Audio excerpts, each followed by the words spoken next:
میری شادی کو صرف 3 مہینے ہی گزرے تھے کہ میرے شوہر کا انتقال ہو گیا۔ میں نے اپنی عدت کے 4 مہینے اپنے ہی گھر میں گزارے۔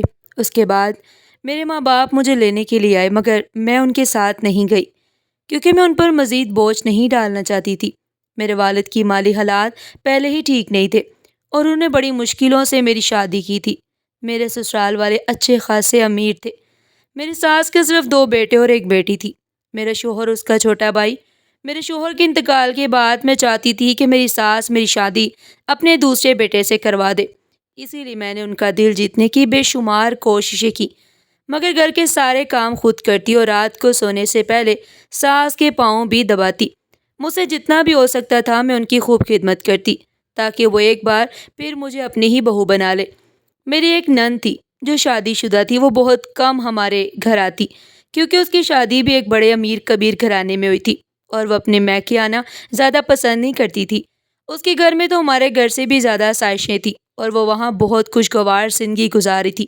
جب بھی وہ آتی میں اس کے دل سے مہمان نوازی کرتی، اس کی پسند کے اچھے اچھے پکوان بناتی اور اس کے بچوں کا خاص خیال رکھتی۔ میری ساس اس بات سے بہت خوش ہوتی اور مجھے ڈھیروں دعائیں دیتی۔ وہ کہتی کہ میری دعا ہے کہ میری دوسری بہو بھی اتنی ہی اچھی ہو جتنی تم ہو، اور یہ بھی کہتی کہ تم بالکل میری بیٹی کی طرح ہو، جس طرح تم میری خدمت کرتی ہو اس طرح تو کوئی بیٹی بھی اپنی ماں کی خدمت نہیں کرتی۔ میں ہر طرح سے اپنی ساس کا دل جیتنا چاہتی تھی کیونکہ ہمارے گھر میں صرف انہی کا حکم چلتا تھا، ہر فیصلہ ان کی مرضی سے ہوتا۔ اگر کوئی بات ان کو بری لگ جاتی تو اس بات کا ذکر بھی گھر میں کوئی نہ کرتا کیونکہ وہ سخت مزاح خاتون تھی اور ان کے آگے پرندہ بھی پر نہیں مار سکتا تھا۔ وہ مجھ سے اتنی خوش تھی کہ مجھے یقین ہو گیا تھا کہ وہ میرے دیور کا نکاح میرے ساتھ ضرور کر دیں گی۔ میرا دیور جو لندن میں ڈاکٹر بننے کی تعلیم حاصل کر رہا تھا، اس کے واپس آنے میں صرف 3 مہینے ہی رہ گئے تھے اور میں دل ہی دل میں خوش تھی کہ ایک بار پھر یہ گھر میرا ہو جائے گا اور میں اس گھر کی مالکن بن جاؤں گی، کیونکہ میں نے اپنی پوری زندگی غربت میں گزاری تھی اور یہاں آ کر مجھے زندگی کی اثر آسائشوں کا پتہ چلا تھا۔ میں یہ سب کچھ اپنے ہاتھوں سے کھونا نہیں چاہتی تھی۔ میرا سسرال واقعی بہت امیر تھا۔ ان کے پاس باپ دادا کی زمینیں تھی اور یہ خاندانی دولت مند لوگ تھے۔ میرا دیور شکل و صورت میں نہایت خوبصورت تھا۔ میں اس سے شادی کر کے اپنی ساس کی طرح اس گھر پر اپنی گرفت مضبوط کرنا چاہتی تھی۔ مجھے علم تھا کہ تب ہی ممکن ہے جب وہ مجھ سے شادی کرے، کیونکہ میری ساس اور سسر اپنے اس بیٹے کی ہر بات مانتے اور ہر معاملے میں اس سے مشورہ کرتے۔ میرا پہلا شوہر عام شکل و صورت کا تھا اور زیادہ پڑھا لکھا بھی نہیں تھا۔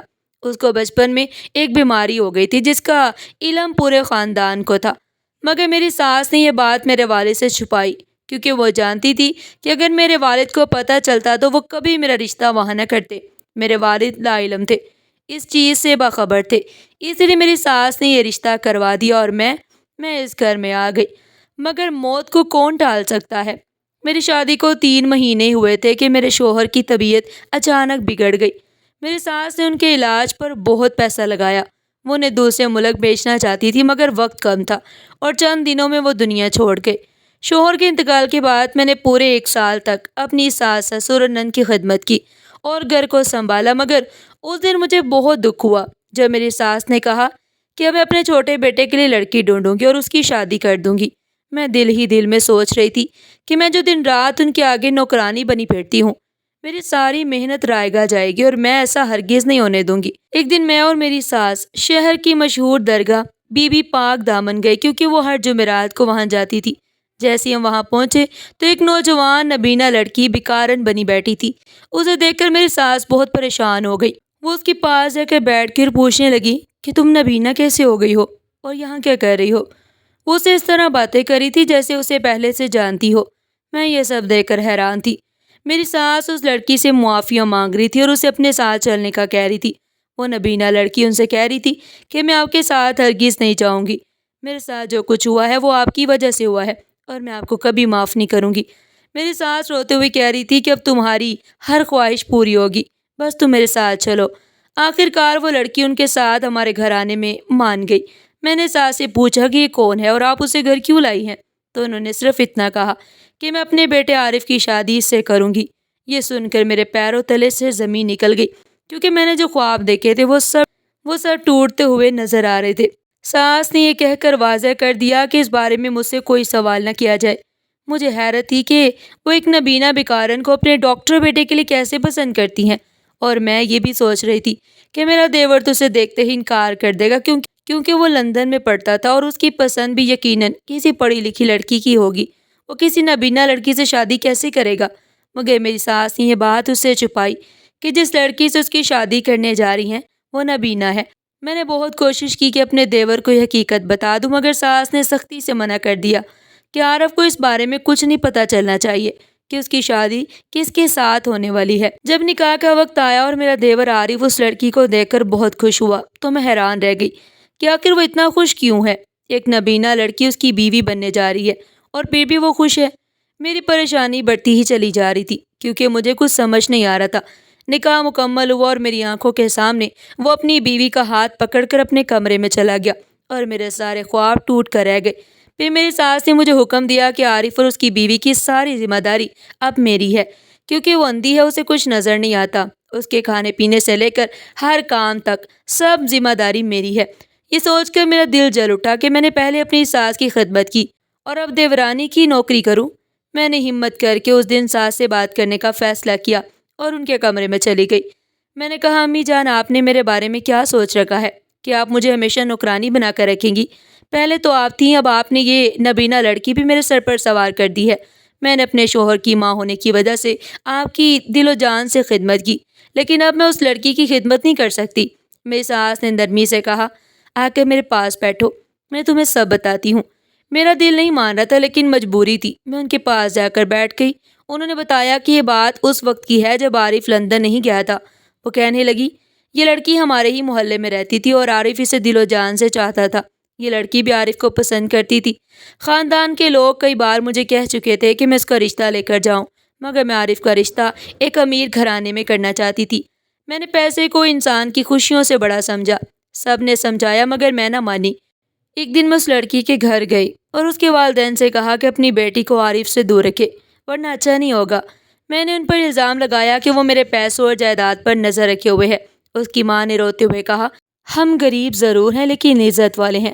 ہم نے اپنی بیٹی کو کبھی نہیں کہا کہ وہ آپ کے بیٹے کے قریب جائے۔ محلے کے لوگ یہ سب دیکھ رہے تھے اور ان کی عزت خراب ہو رہی تھی۔ اس نے مجھے کہا، ہم آئندہ اپنی بیٹی کو عارف سے نہیں ملنے دیں گے۔ میں واپس آئی تو عارف نے مجھ سے بات نہیں کی۔ میں نے اسے کھانے کے لیے بلایا مگر اس نے منع کر دیا۔ عارف کی یہ بے رخی میرے لیے ناقابل برداشت تھی، کیونکہ وہ ہمیشہ میری ایک پکار پر میرے پاس آتا تھا۔ یہ سب اس لیے ہوا کیونکہ اس لڑکی نے اسے فون پر سب بتا دیا تھا کہ میں ان کے گھر گئی تھی۔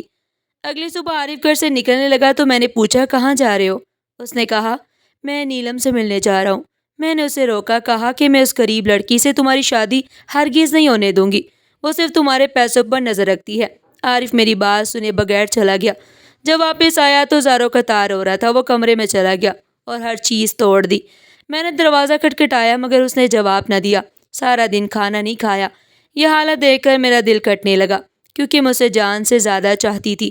وہ پہلے ہی بیمار تھا اور اب میں اسے یوں برباد نہیں دیکھ سکتی تھی۔ میں چاہتی تھی کہ کسی طرح اس لڑکی کو عارف کی زندگی سے نکال دوں۔ اسی لیے میں دوبارہ نیلم کے گھر گئی اور اس کے والدین سے کہا کہ اپنے بیٹے کا پیچھا چھوڑ دیں اور اس کی زندگی سے نکل جائے۔ نیلم کے والدین نے وعدہ کیا کہ وہ آج یہ شہر چھوڑ دیں گے۔ نیلم نے بھی کہا کہ ہمیں آپ کے پیسے نہیں چاہیے، ہم یہ شہر چھوڑ کر جا رہے ہیں۔ آپ اپنے بیٹے کو سمجھا دیں کہ ہمارا پیچھا نہ کرے۔ اس نے کہا کہ اس کی خوشیوں کا فیصلہ اس کی ماں کرے گی اور آپ کے بیٹے کو یہ سمجھنا چاہیے کہ اس کی ماں کو اس کی خوشیاں عزیز نہیں ہیں۔ میں نے جواب دیا کہ مجھے تمہاری باتوں کی کوئی پرواہ نہیں، بس جلدی یہاں سے نکل جاؤ۔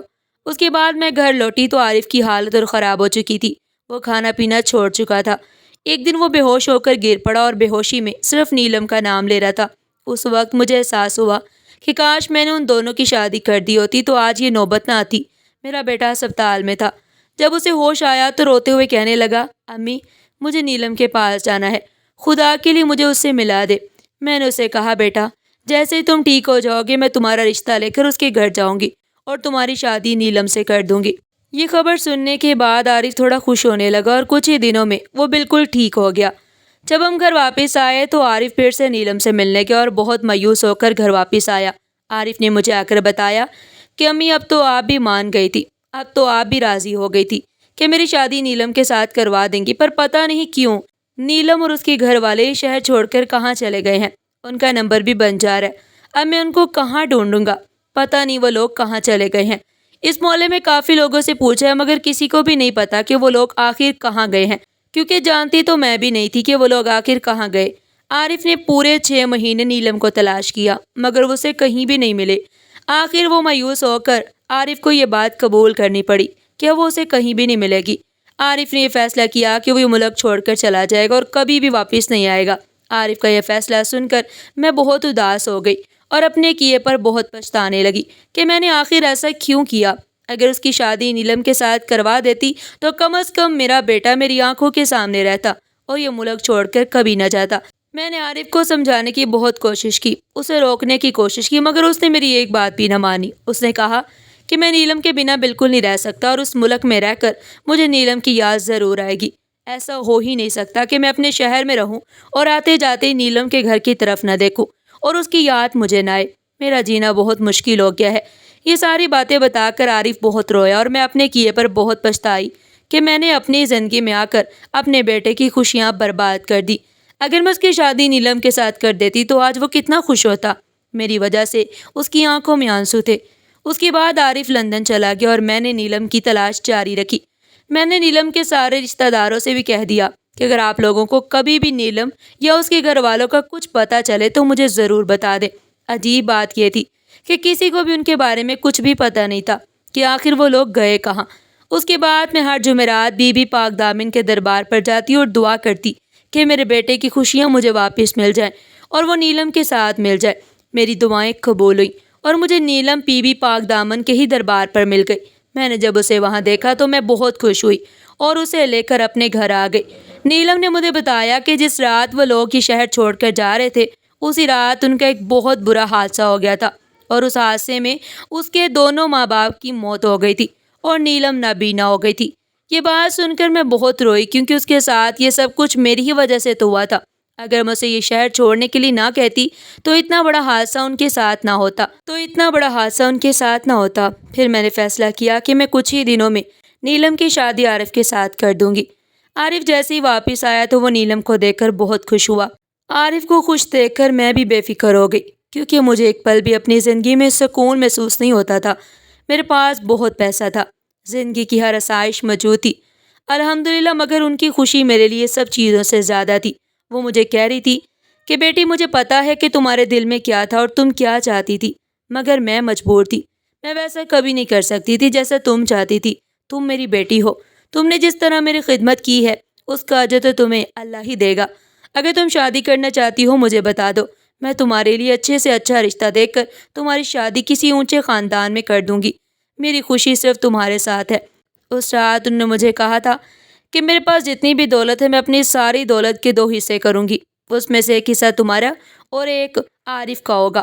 اگر بی بی تمہیں اپنی زندگی کا کوئی فیصلہ لینا ہے تو تمہیں پورا حق ہے، تم جو بھی کہو گی میں ویسا ہی کروں گی۔ اپنی ساس کی ساری باتیں سن کر مجھے اس وقت احساس ہوا کہ میں جو کچھ بھی سوچ رہی تھی بہت غلط سوچ رہی تھی۔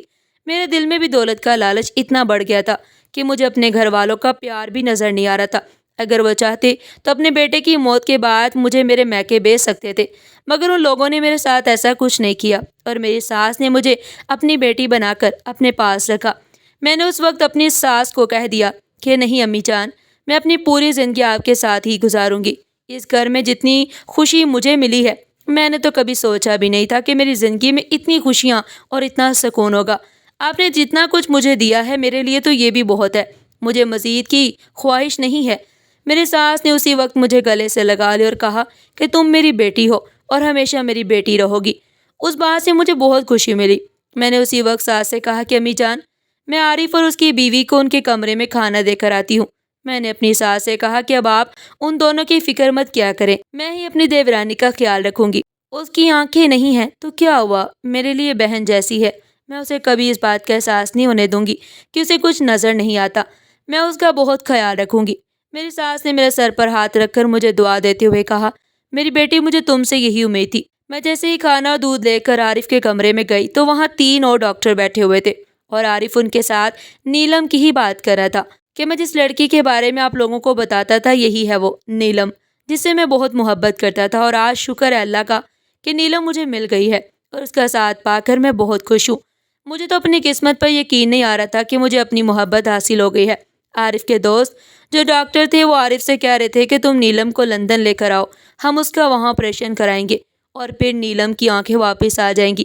یہ بات سن کر مجھے بھی بہت خوشی ہوئی کہ اس کی آنکھوں کی روشنی ایک بار پھر واپس آ جائے گی اور پھر ہم دونوں جٹھانی دیورانی اس گھر میں خوشی سے زندگی گزار سکیں گی۔ اگر آپ کو آج کی کہانی پسند آئی ہو تو دل سے ویڈیو کو لائک کریں، شیئر کریں اور چینل کو سبسکرائب کرنا مت بھولیے گا۔ پھر ملتے ہیں اس طرح کی مزید سبق آموز اور دلچسپ کہانیوں کے ساتھ۔ تب تک کے لیے اللہ حافظ۔